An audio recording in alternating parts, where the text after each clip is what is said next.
What's up, everybody? I'm Wayward Jessica, and this is not your safe zone. And tonight, we getting all the smoke from Mr. Youngmercfire over here. How you doing, sir? Oh, I'm doing great, man. Appreciate you having me back on the show again. Absolutely, absolutely. And I wanted to.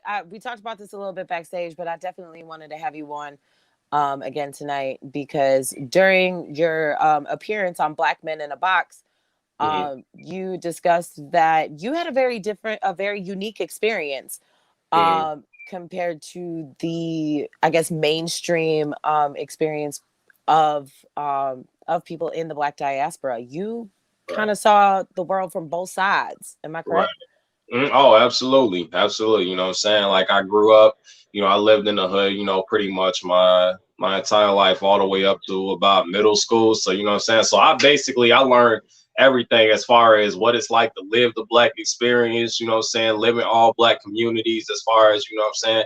It wasn't the roughest of the rough. It wasn't like the trenches, but it was close, it was as close to the black experience as anybody ever gonna get.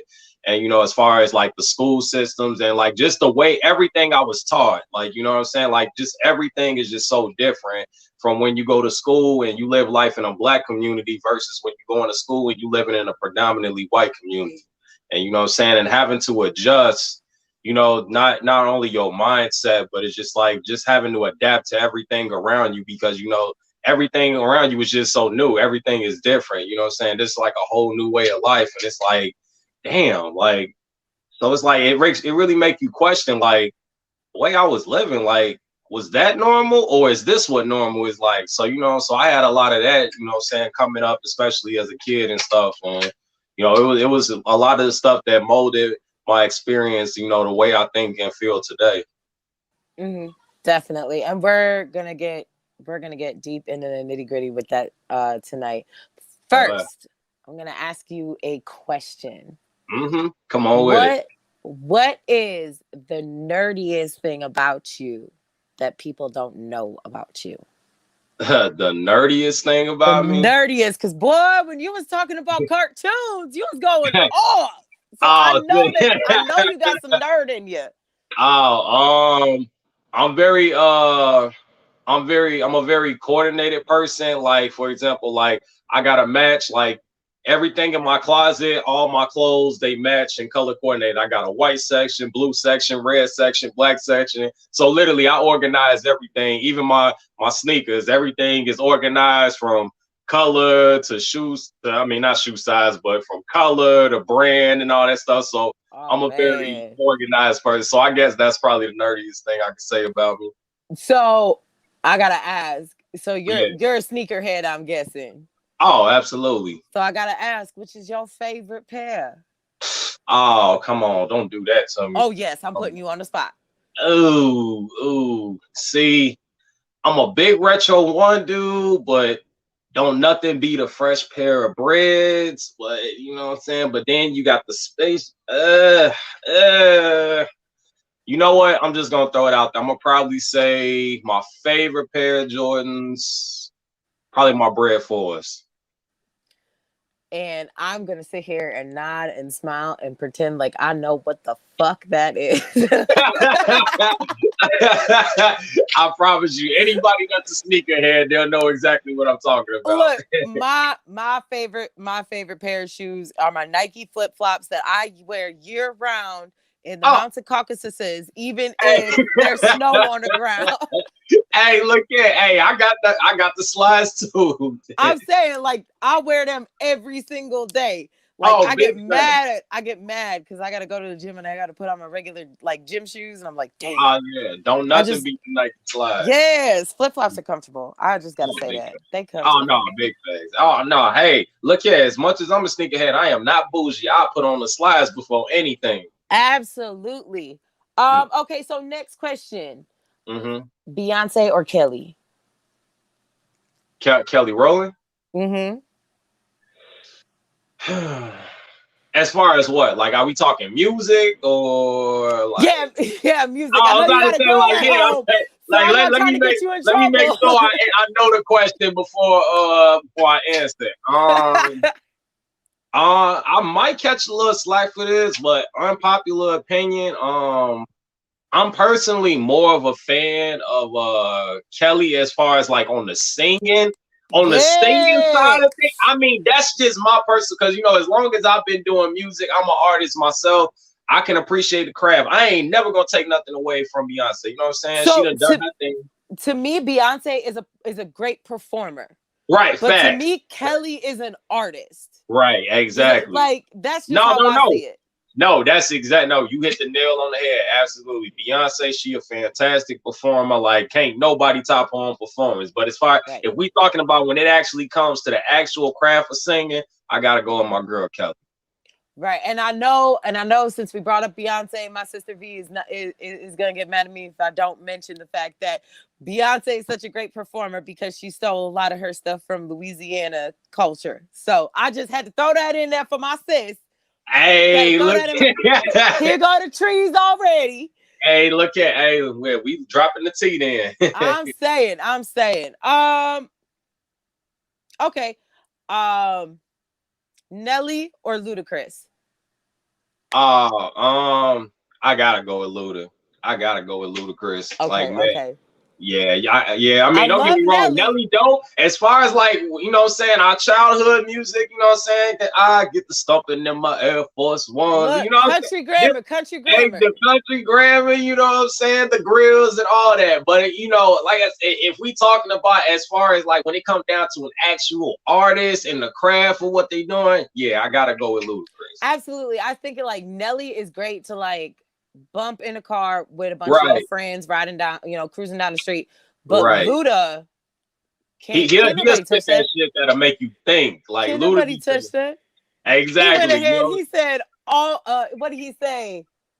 All white jeans, all white belt, something, something. It's Damn it, I all don't white remember that. top body looking like Body milk. looking like milk. He didn't Yeah, say bro. milk. He It's said just milk. his delivery, like you know what I'm saying. His delivery, his Yes. cadence, his flow, like Luda, he just got the whole package. So It's yeah, he definitely got unforgettable. fact, Unforgettable.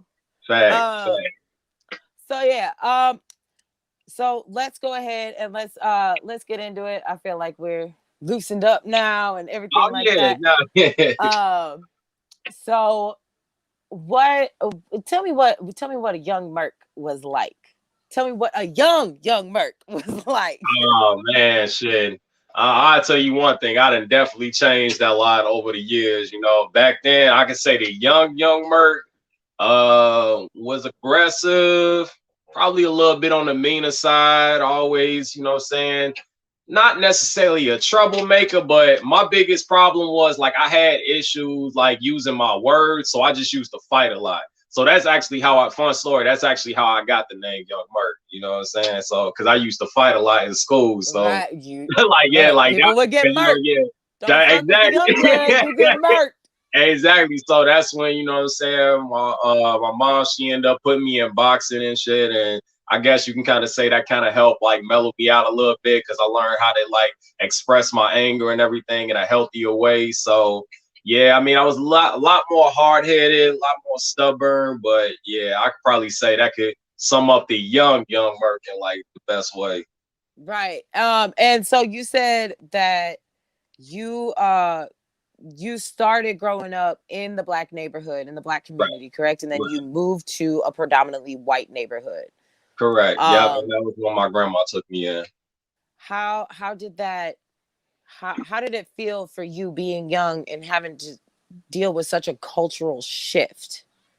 Yeah, like I said, it was just really different. You know what I'm saying? Like originally, like you know what I'm saying, when I grew up in the hood, like I mean, we hardly had I honestly can't think of maybe one, maybe two white kids in our class, and you know what I'm saying, and it just maybe a couple Asian kids. I mean, I don't really remember too many Hispanics, maybe a couple, but yeah, for the most part, like there wasn't too much diversity where I was living. Like I said, it was a predominantly black school. So, but then when I come out here, it's like I'm learning all types of stuff. I'm learning just it's not even just white, it's not just black, it's not just Asian, Native American. Like, man, you got all types of.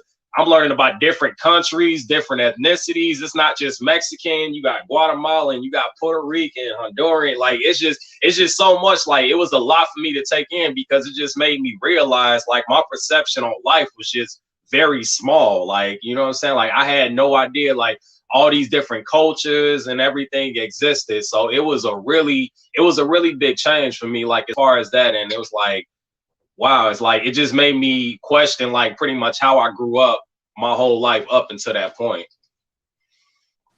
Yeah, definitely. I know when I was like 13, 14, I started running away from home. Right. And I grew up in a predominantly white neighborhood, and I would start running to Milwaukee because I was like, hey, I just found out I'm black. I'm going to go with black people. So literally, I hopped on a bus, took 3 buses down to the north side, and I Yeah. was like, I'm here, baby.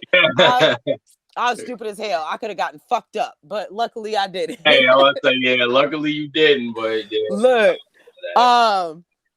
but yeah, it's definitely a huge culture shock. And like for me, I it's kind of like what you had said. Like I didn't realize my vision was so small. Oh yeah. I had just seen my family. I had just seen my mom, my stepdad, my brothers. You know, like I didn't really see the big picture because I only saw things from my small little world. Right. So I definitely love that you use that analogy in there, because I mean that's accurate when you deal with such a big culture shift. I mean, it forces you to look outside. And I am so sorry if you can hear my kids yelling. Oh no, don't even worry about that. Hey, look I got nieces, I got nephews. Yeah, luckily I ain't got none of them here today. So yeah. My kids are WWE wrestlers in training. Okay. Hey, that's fucking each other up. I'm gonna start calling them like Young Merc or some shit, because they be trying to kill each other. Like I'm telling you, jumping from the top post. Huh. Oh yeah, hey, no, me and my cousin, that's all we used to do as kids. Yeah. Don't worry. Yeah, look, it'd be my daughter that be doing it too. Oh yeah, she gotta prove herself. Exactly. So, what was your experience like when you went from the predominantly black school to the predominantly white school? What was your experience like? Did you like, I guess I should ask this instead. When was your first experience of racism? Oh shit. I guess my first actual experience of racism was probably when I dealt with one of my teachers. Like she was basically, all right, I'm trying to remember exactly what happened. All right, yeah. So basically we were talking about like music and stuff like that. And like I said, I was the only black kid in the class, if I remember. Yeah, I was definitely the only black kid in the class. And we were like breaking up into like music sections and stuff like that. Like everybody got a certain section of music to cover. And she ended up ironically just automatically putting me in the rap section, like, you know, just off default. And it was kind of something that was kind of weird to me, because it was just like, yeah, like I did listen to rap music and rap was definitely my thing, but it was for the fact that she automatically defaulted me to the rap section as if like, oh, he's black, so I know he'll want to be part of the rap section. So it was like a very subtle racism, but it was just like, that was like probably like my first actual experience that I can remember. Like, oh, that was a little strange, but you know what I'm saying, I didn't really make a big deal out of it. It's like, it is what it is. But I can kind of say like, yeah, that was like the first time like I experienced it firsthand. The first time experiencing it with police was when I went to a water park with all my friends and stuff. And you know what I'm saying, most of them, a good portion of them were black that I was hanging out with. Because, you know, like, even though I came from a black community to a white community, obviously, you know, I hung around, you know, more black kids. So, and yeah, we were there, we were all hanging out, we were having a good time. And yeah, you know, it's a water park, so you know what I'm saying, so you got kids wilding, you know, shooting water guns, super soak and everything like that. All the kids are wilding. And all of a sudden, yeah, the security guard there or whatever, he came over there and told us that we had to leave because we were disturbing the families and stuff, and we were being too rowdy. And we just sitting over here like, bro, what? Like everybody around here clowning right now. It's like it ain't just us, like the white kids, like you know what I'm saying? They running around acting a fool right now. And yeah, we end up getting put out and we was just like, oh yeah, we definitely knew what that was about. So that was like, yeah, and then like they called the cops and stuff. They tried to get us banned from coming back to the water park and stuff like that. So yeah, it was kind of wild. And I was probably about I was want to say I was like 14 when that happened. So yeah. Okay. Yeah, that I mean that's super that's super common. And I'm guessing that like so because of that, um when you hear about these cases of these kids being murdered by police, Trayvon Martin, that sort of stuff, Tamir Rice, because that being your first experience, you were just a kid playing, right? Right, exactly. Does that hit you? Do you think that hits you harder, like hits closer to home because it's like, damn, you look back and like that could have been me? Oh yeah, absolutely. It's like it's a real reality check because it's like, damn, like this shit really happens every day. And it's like that whole experience, that everything that I just told you about, that wasn't recorded. You know what I mean? And Right. like we can only imagine how many incidents just like that take place every day that don't even get recorded or don't even make the news or whatever. And it's a lot more prevalent than what people think it is. And that's why when people say like, oh, racism is not a real thing, or saying like, oh, it's just in people's heads, like it's easy to say that when you personally haven't experienced it. You know what I mean? So yeah, it definitely hit home a lot for me now, especially when I hear something happening to young black males, especially for the police, because it's like, yeah, that definitely could have been me. Like I literally see myself like when I heard about Trayvon Martin. I mean, even though that was George Zimmerman and shit, but it's like when I heard about him, Tamir Rice, is like I could have literally saw myself in the moment when that happened to them. Like, damn, like you know what I'm saying? This is a reality that we got to live with every single day. You know what I mean? Exactly. When we tell people that, it's not like that we walk out of the house with the fear like, oh my God, like is a police officer or a white person gonna kill me today? But it's just a reality that like it's always in the back of our mind, like, you know what I'm We saying? have to be careful how we operate Exactly. around these white people and around these police officers, Exactly. because that is not a wild possibility. That can Right. easily happen to us.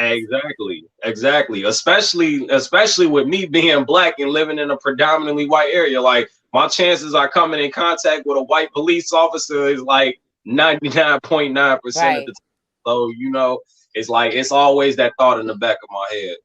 Right. Yeah, definitely. So, I just had it. Mother. Okay. Look, this ADHD ain't playing with me, bro. Look here, girl. Go ahead.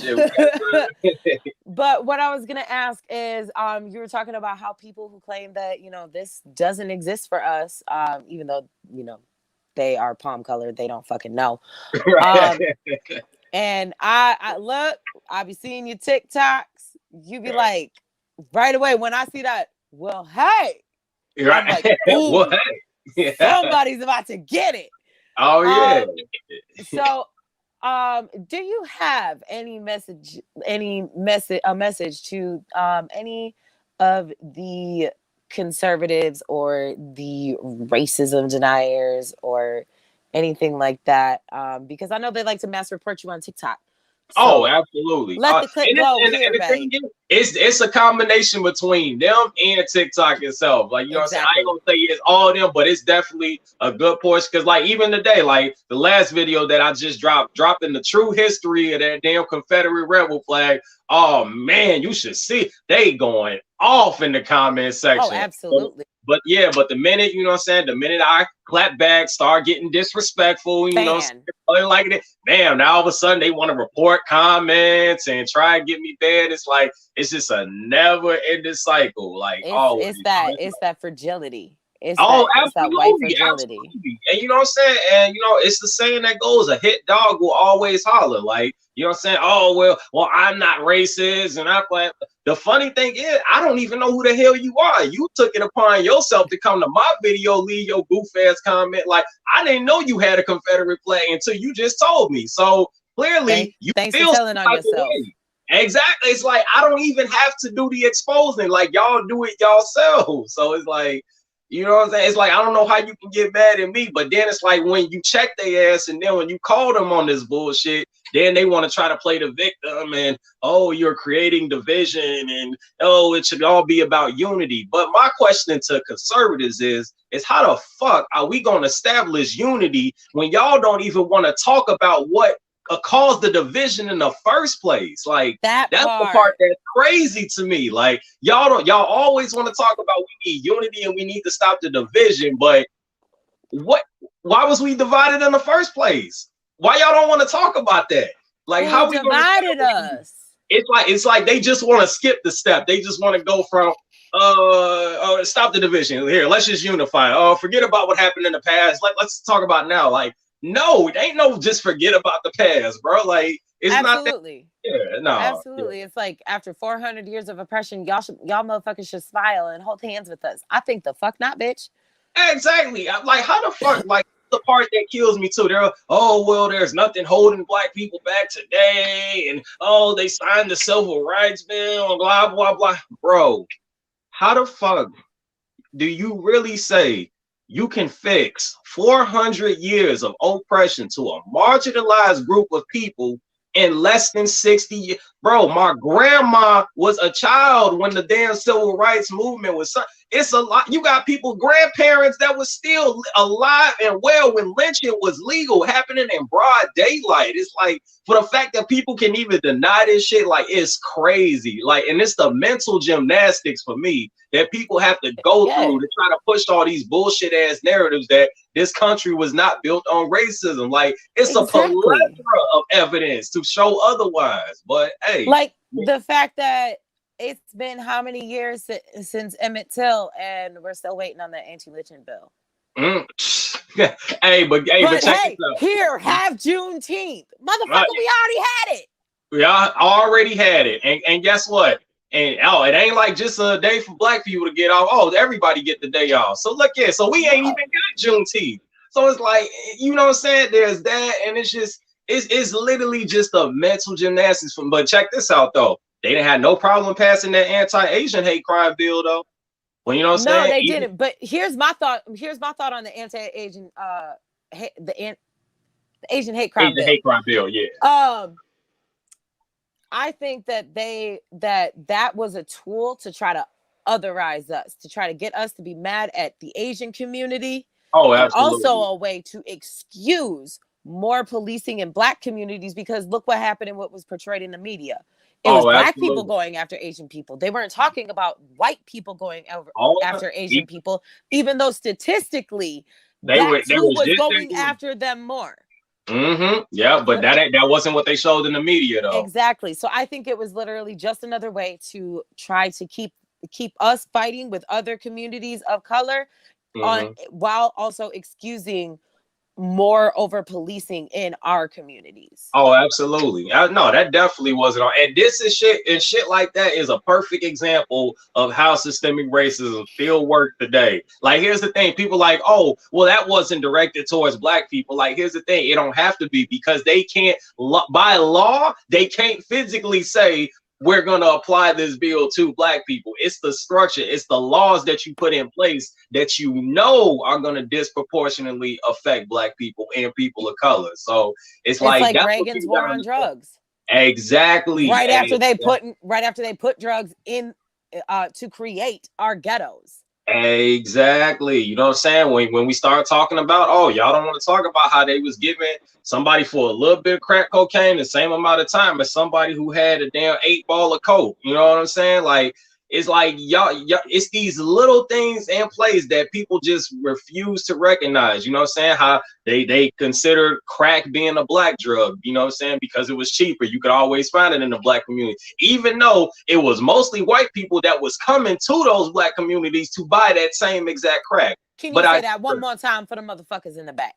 it was predominantly white people coming to our black communities to buy said crack. But guess what? When a bunch of white guys get pulled over in a car and they got crack cocaine, they not about to get searched, because you want to know why? They don't look suspicious. Oh, but you get a Exactly. bunch of young black men in the car. Oh, I know at least one of them got to have some drugs. Somebody got to have a gun. Somebody got Somebody gotta have a a warrant. warrant. Oh yeah, like, oh, I'm telling you, when they see a group of young black males in the car, oh, it's a whole nother story.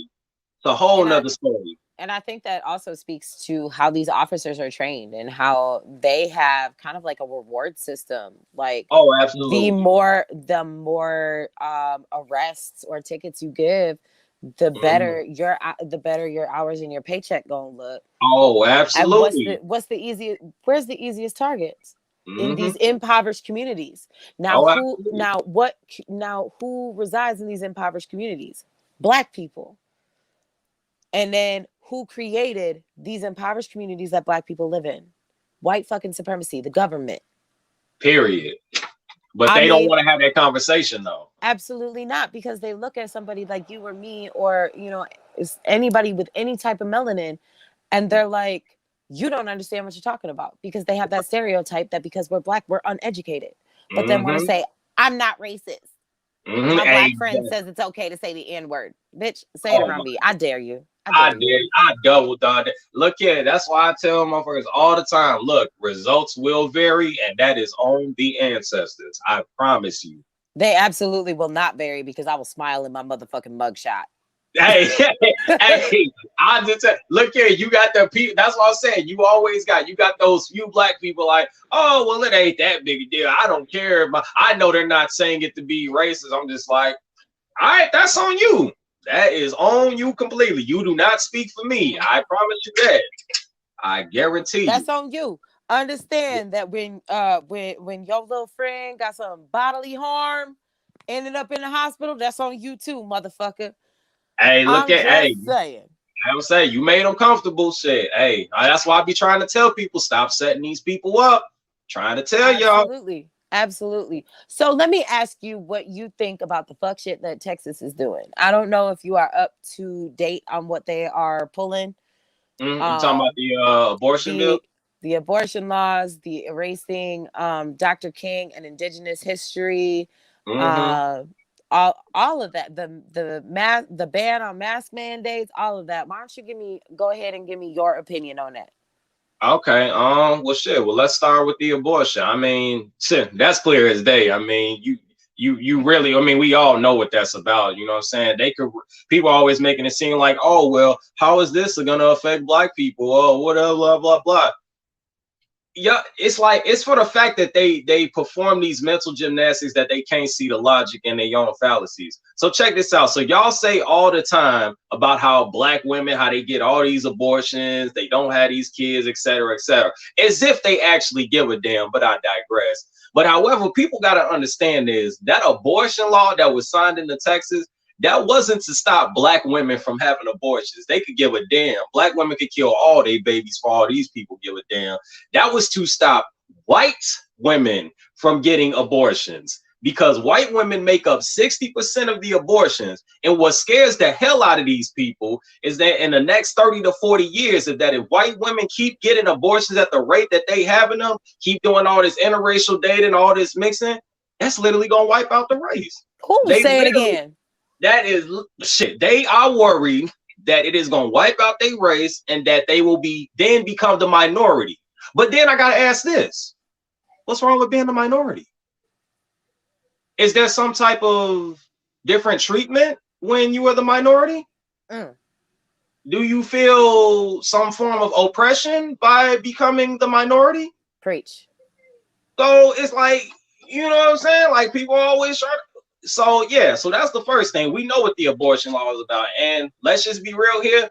We know who put that law into place. That had nothing to do with black people. So hey, Absolutely. now then, like I said, I see all these white tears now. Everybody want to cry, and oh man, it's they trying to affect our lives and stuff. Y'all did that. We had nothing to do with that. That was all on y'all. So that's the abortion law. As far, I'm sorry, what was the other ones you asked me about? they are banning CRT, and Oh yeah. also getting rid of Dr. King in and indigenous history in the curriculum. And also it is now not okay for teachers to tell their students that the KKK was morally wrong. Oh yeah, yeah. Oh well, yeah. Well, of course not, because like I said, it all comes back to that white people want to control the narrative, and when you allow them to learn about things like critical race theory, about Dr. Martin Luther King, and it's ironic because it's funny that they actually tried to pull that one, because these are the same people who love to reference Dr. Martin Luther King, "I Have a Dream" speech every time they want to put some bullshit ass agenda about how they not racist, but now they want to push him out because they started finding out things like, maybe Martin Luther King didn't like white people as much as we thought he did. Mm. So yeah, so that's what that's all about. It's literally by pushing these things out and teaching their version of history. They want it taught the way they want it taught. They don't want them learning the true history, because once people find out the true history, and people gonna find out regardless. I mean, you can't stop what's already in motion. That's the thing. But the reality is they feel like they can slow it down, and by doing that, they feel like, okay, if we can keep this out of our kids' heads and teach the history we want it taught to them, then we can control the narrative. So that's really what that's all about.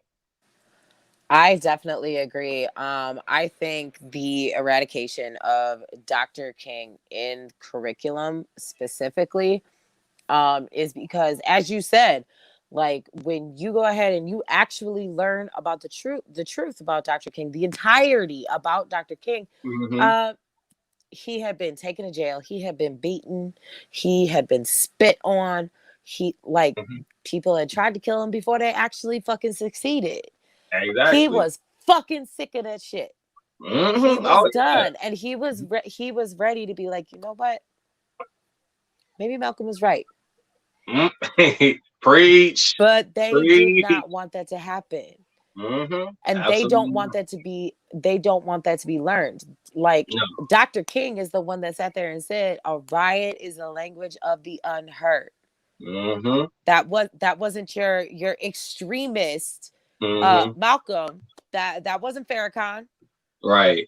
That Absolutely. that it wasn't Sam fucking Cooke either. It Right. was Exactly. Dr. fucking King. You're right. Absolutely. The man that went ahead and fought his entire life for fucking change, Mm-hmm. or orchestrated the Million Man March, Mm-hmm. and who y'all have set up to be the palatable black. Yeah. They don't want that fallacy to crumble. Oh, absolutely not. And I Absolutely believe that if you look at learning about indigenous history at all, not. Mm-hmm.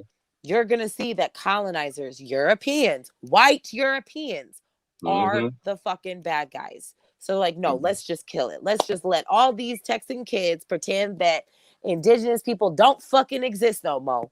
Mm-hmm. Like yeah. Instead of actually owning up to our mistakes, we're gonna pretend that they never happened. Oh yeah. Because it was Cause so it's long ago. easier that Y'all way. should get over it, right? Exactly, because it's easier that way. It's a lot easier when you ain't got to accept accountability for something that you quote unquote didn't do, but you don't want to deny, or you want to deny the fact that you still reap the benefits of the colonization that took place so many years ago. That's the part that Absolutely. gets me. They don't want to, Absolutely. you know what I'm saying? Because here's the thing: if you ask any white person, would you want to be black for one day? I guarantee you that they might say yeah to try to put some narrative, try to be slick about it, but I guarantee you, everybody want the black experience until it's actually time to deal with black problems. They want our expression, but not our oppression. Oh, I like that one. I need to go on a t-shirt. Look, That's nice. I I like need that. it. I need it. I like that. I like that. Maybe. But yeah, it's and it's very evident the way that we see white people take our culture and Mm-hmm. be entirely ignorant to it, but yet still want to act like it's theirs. So correct me if I'm wrong, but you are dating a white woman, right? It's kind of a sticky situation right now, but just for the sake of the conversation, we'll say yeah. Okay, I'm sorry. I didn't mean Nah, to. nah, you good, you good, you good. I just remembered your pro-black discussion on ifs. Yeah, nah, you good, you good, you good. Damn. Nah, Sorry. you good. Nah, you Um, good, you good. but yeah, so navigating that relationship, Yeah. th- um how would you say that it was more difficult, um essentially basically setting those boundaries, because in any relationship, healthy relationship, we have Right, boundaries, right? right. um but obviously, you being a black man and her being a white woman, you had to set, there are almost a certain set of boundaries Right, that, as we know, a lot of people don't make, and right, harms our community. And I know that you right. discussed this before, that you definitely do have those boundaries. Oh, um absolutely. was that something that was very hard to navigate for you, or um Um, I wouldn't say it was hard at all. But a simple fact that, I definitely, because she wasn't the first white girl that I ever dated. Because like I said, me coming from a predominantly black community to then going to predominantly white schools, obviously there's a lot more white women. So I dated other white girls prior to her. But if it's one thing that I have definitely learned from dating white women over the years, you got to set those boundaries, and you got to set them from the gate. Because what people don't understand is that white people have internalized racism, and they don't realize it until it actually comes out and you got to check them on it. Like, it may be little small things, like rather a girl says, like, one girl I was dating, this was back in high school, she said something about like, when I wake up in the morning my hair is like a black girl's because it's all over the place and stuff like that. And I was just like, and I had to check that. I was like, what you mean your hair is like a black girl? I'm like, first of all, the texture of y'all hairs are two completely different things. If your hair is nappy and fucked up, that is your hair being nappy and fucked up. All black women don't wake up with their hair nappy. So yeah, so it's little shit like that. It's little things, and she genuinely didn't realize it was wrong what she said and how it came right. off. But it's like, it's those little things. It's like something like that can go unchecked, and then she would say something a step further next time. And probably it wouldn't be in front of me. It'll probably be around other black people, which then it's going to be a whole Then nother she gonna get an situation. ass beat, and you gotta be like, Exactly. "Look, So babe, you deserve no, that shit." absolutely. So I tell people all the time, like I say, love who you love at the end of the day. You know what I'm saying? Like, at the end of the day, that's what I'm all about. I'm all about for being with, you know what I'm saying, who gonna treat you right, who gonna lift you up, you know what I'm saying, who gonna make you feel whole at the end of the day. But that is one thing when I tell people, especially like me, when you dating interracially, you got to set these boundaries from the gate. Whenever you see something or when they say something that may be slightly out of line, don't let it go unchecked. You got to check it right then and there, because it kind of goes back to the saying, you give somebody an inch, they take a mile type thing. Absolutely, yes, Yeah. yeah, So that yeah, makes no, total sense. yeah, So, no, yeah. um, so I would like to ask, um, knowing what you know now and Mm-hmm. having the experience that you have had, um, and dealing with the societal pressures of being a black man, having essentially a target permanently painted on your back just because of the color of your skin, Mm-hmm. and kind of having to deal with that trauma of that growing up. Mm-hmm. um what is something that you know now that you wish you could tell your younger self?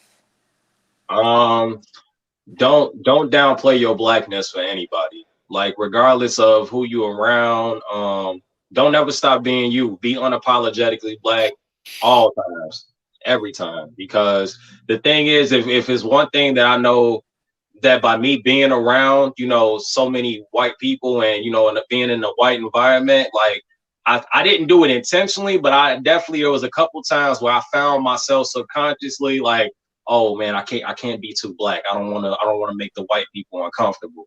And because of that, there was some situations that I allowed to go unchecked because I didn't want to make other white people uncomfortable. Like when people's parents, like I'd be at friends' house or whatever, parents, grandparents, cousins. Somebody will say something that was just out of line, but it's like, Mm-hmm. okay, I'm in a house full of white people. Maybe I shouldn't go off, let the clip go, and address that right now. But yeah, definitely that's something I tell my kids or any young black kids: be unapologetically black every time. There ain't nothing you could change about yourself, and people got to learn to accept that. And just certain shit is not going to be tolerated. And we definitely, as a whole, as a community, like, what I'm saying, we got to do better with checking shit. We can't let shit go unchecked. And and white people too. When to all these white people that claim that they are allies, and what I'm saying, they want to stand with the black community and they want to stop racism too. Like, I tell people, it ain't enough to just be not racist. You got to be anti-racist. Like, Absolutely. just because you personally, you don't feel that way, but you hear your family, they talking shit about black people and making all these racist stereotypes. And when you let that go unchecked, and when you not checking them for saying shit like that, you know what I'm saying? You're not helping end racism. You're not breaking the cycle. You are actually allowing it to continue. So that's what my message goes out to the white people who claim that they are allied to our community. It's not enough to just be not racist. You got to be anti-racist. You got to check that shit from anybody, whether if it's your friends, cousins, parents, anybody. You always got to check that shit. Absolutely. And what I tell people is it all starts at home. Facts. Like, and that goes for anybody. You Right. want to be an ally and end racism, check your fucking grandma, check your mom, Facts. check your Facts. brother, check your Facts. sister, that type of shit. You want to end the school to prison pipeline, Mm. talk to the school board, talk to the teachers, Facts. get out there, put your feet on the pavement. Like, for instance, last school year I had a phone call from the school, Mm-hmm. and they basically tried to say that my son was a troublemaker. Mm-hmm. um and I was like, well, my son says that he is bullied constantly at your school. And Right. they tried saying that my son, they said, well, maybe it's because of his personal hygiene. I said, what the fuck do you mean? Oh, hell no. They said, hold on, here it goes, here it goes. They said, because of his hair. The son has an afro. Oh, hell no. Yes. You I gotta was be like, motherfucking lying. I know you full of Wow. shit. I went Wow. ahead, and in that moment, I demanded to speak to the principal. I demanded to Mm-hmm. speak to the school social worker, everybody. I was like, we're gonna talk Mm-hmm. about this. Oh, And absolutely. in that phone call, I got the school to agree to bring someone in from the school district to discuss racial awareness Mm-hmm. with the fifth grade, because that's what Right. grade my son was in at the time. Oh, okay. Right. Um, I mean, it's that simple. Like, you Really have is. to fight. You have to Right. fight every inch of the Absolutely. way. And it doesn't just mean black people. It means Mm-hmm. if you are an ally or an accomplice, you should Mm-hmm. be doing that too. And you have to fight your own internal shit as well. Right. Exactly. It's not for the faint of heart. But if you Right. actually care, you wouldn't have a problem doing the work.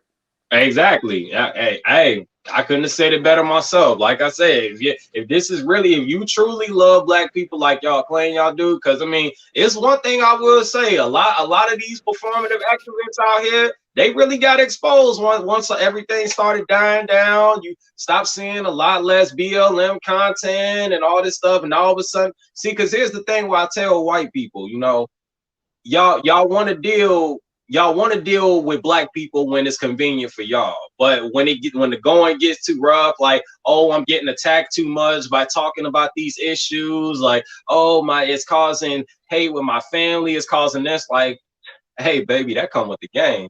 I know exactly which creators you're talking about as you're saying it. I think it's Mhm. hilarious. Yes, My it come with the game. favorite one that I heard this week is, I am quitting activism. Mhm. Hey, I'm just That like, hey, that was my dude. favorite. That was my Mhm. favorite. Oh yeah, like, hey, look here, do your thing. At the end of the day, we don't get to take no break. Shit, I'm gonna be black tomorrow, Look, next year, and every day on from that. you want to quit activism? Go ahead and do it, because I guarantee you wasn't doing activism in the first motherfucking place. Oh, When absolutely, you're literally yeah. sitting there, and because of a TikTok beef, you want to Hmm. sit there and you want to go, I'm quitting activism? Mm-hmm. Oh yeah. Oh, I say yeah. Now all of a sudden, so now it's too much for you now, huh? Like now all Mm-hmm. of a sudden this is just too much to handle now. But it's all. But you know what? Hey, my grandma always said sometimes you just got to give people enough rope to hang themselves. And sure enough, Absolutely. And I they mean, always do. they do it to themselves. I mean, Mm-hmm. when somebody shows you who the fuck they are the first time, Believe it. believe them. Mm-hmm. Um, Absolutely. so next question.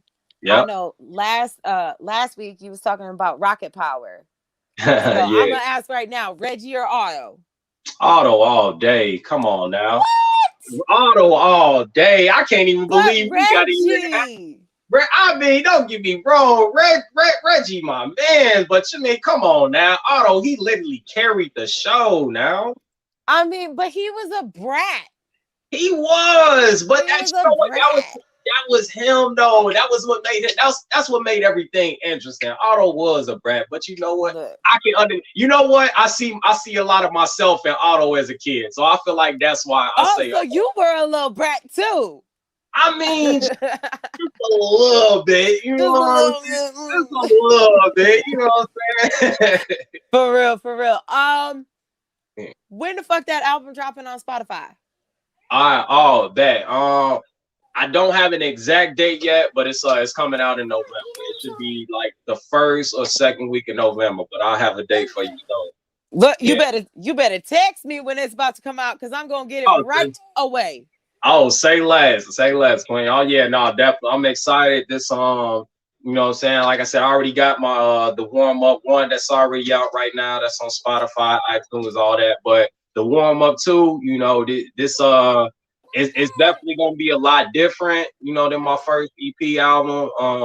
You know what I'm saying? I'm really a little bit like I touched on some stuff a little bit, but in this album is really gonna be a more complete body of work, and the content of this album is just gonna be a whole 360. Like I'm really getting into the nitty gritty. Like this is the point now where I'm at in my career where it's like, look here, can't nobody tone police me, can't nobody tell me what to do, how to feel, what to say. At the end of the day, this is my craft, this is my music, and this is what I'm gonna do. So I'm about to let the clip go. And Yes. when people put this, when I'm telling you, when you put this on and when you hit that play button for the first time and you let the first song play all the way through, I'm telling you, it's gonna take you on a wild journey.